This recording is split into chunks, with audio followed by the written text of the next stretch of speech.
In this video, we're gonna cover 10 ways to make anxiety your this holiday season. I can't say that. My mom watches this channel.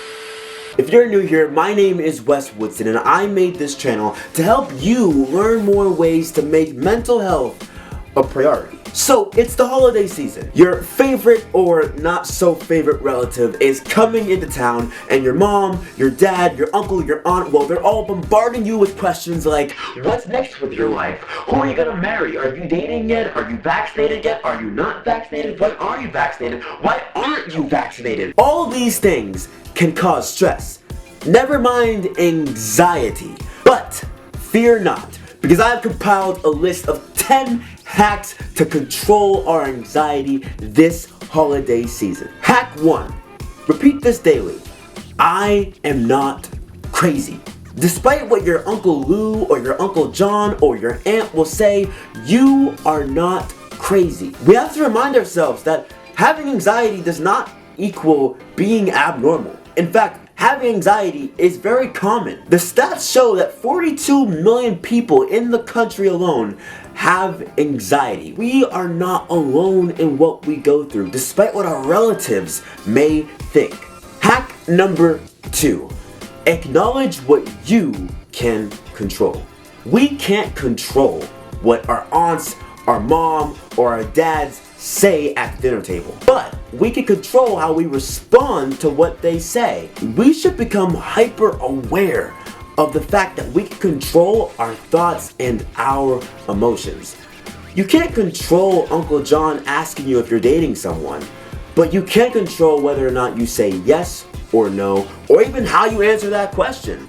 Which goes into my third hack: controlling and building a schedule. Holidays can be very busy. Between shopping, between Christmas parties, between family dinners, it could be very overwhelming.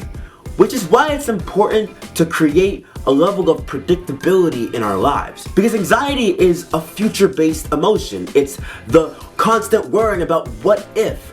And during a holiday season, you can constantly have all of these unexpected events.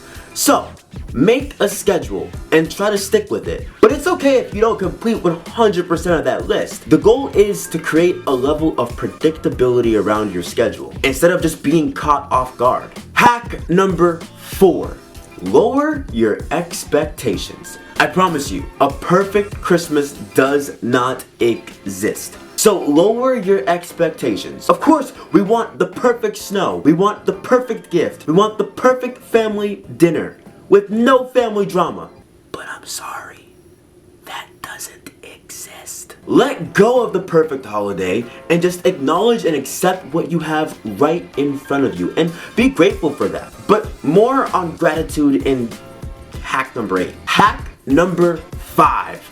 Set clear boundaries and just say no. You don't have to be at every single function, and you don't have to answer every single question. For instance, if you get that question of if you're vaccinated and you don't want to answer, just say, I'd appreciate if we could change the subject. It could literally be that simple. We tend to have so many places to be rather than trying to set time to be there for ourselves.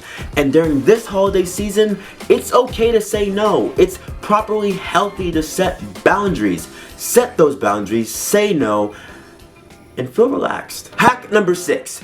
Beware of the fantasy.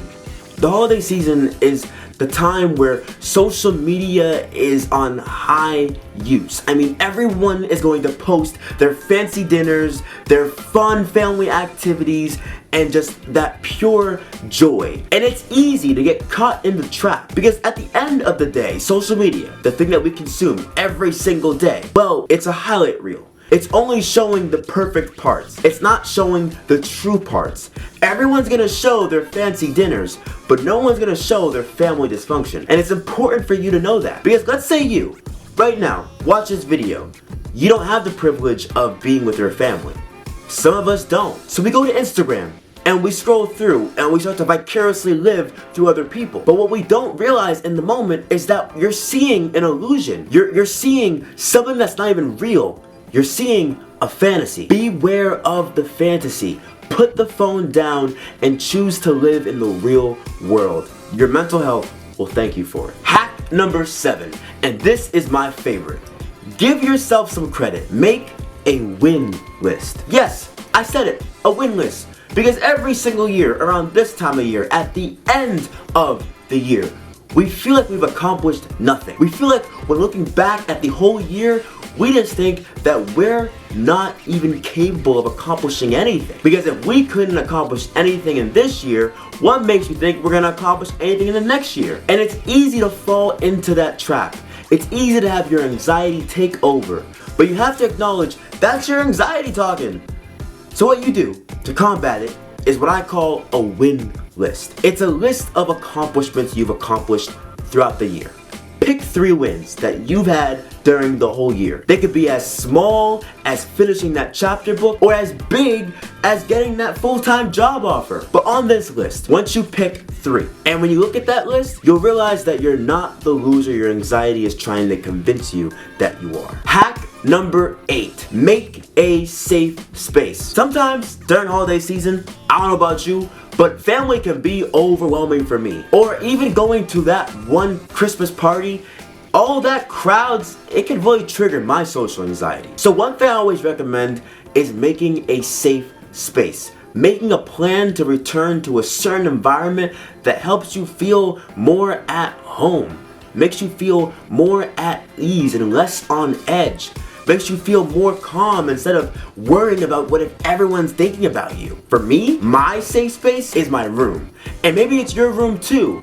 But with this safe space, you want to clean, but not only clean, you want to turn this space into a safe space. Put some lights on the wall. Get some candles. Really take it up a notch. This space will be your comfort zone during the whole holiday season when things get stressful. Hack number 9. Remember yesterday. Whether it's in a journal, in your mind, or to a friend in conversation, think and reflect about yesterday. Now, yesterday is not necessarily the day that came prior. It could be 2 months ago. Hey, it could be even the beginning of this exact year. Think about who you were in that moment. Think about who you are in this moment and measure the difference. Because sometimes remembering where we once were helps us feel more grateful to where we currently are. And that's what I want to challenge you to do. Remember yesterday. Remember how far you've come. Remember all the things that you've worked for. Remember this very moment and express a sense of gratitude. And the last hack. Hack number 10. Get moving. Get on your feet. Go to the gym. Go for a walk. Go for a run. Get moving. I mean, someone has to work off all the milk and cookies. And you might as well get moving to get a head start on the calorie burning. Because sometimes, honestly, when our anxiety takes over, our mind is already racing, but our body is physically trapped and stuck. So, why not take a step ahead of the game and get moving? Your anxiety, your mental health will thank you for it. So I'm gonna go ahead and close today's video. Thank you so much for watching. I hope you enjoyed these 10 hacks to hack away at your anxiety, because this holiday season, I hope it's a wonderful, wonderful holiday season filled with joy, love, compassion, and self-care. For today's shout out, we're going to shout out my good friends Zachy and Tony. Thank you so much for dropping a comment on last video, Zach. I hope you're having a wonderful holiday season. I just want to say thank you so much for joining this young YouTube channel that we are starting right now. Thank you for joining our family. If you are new here, hit that subscribe button, hit that like button, because there are so many more videos coming where we are going to learn how to make our mental health a priority. So, in the meantime, I hope you are staying well, staying healthy, and learning how to hack at your anxiety. Hey, I'll see you next time in the next video. Peace!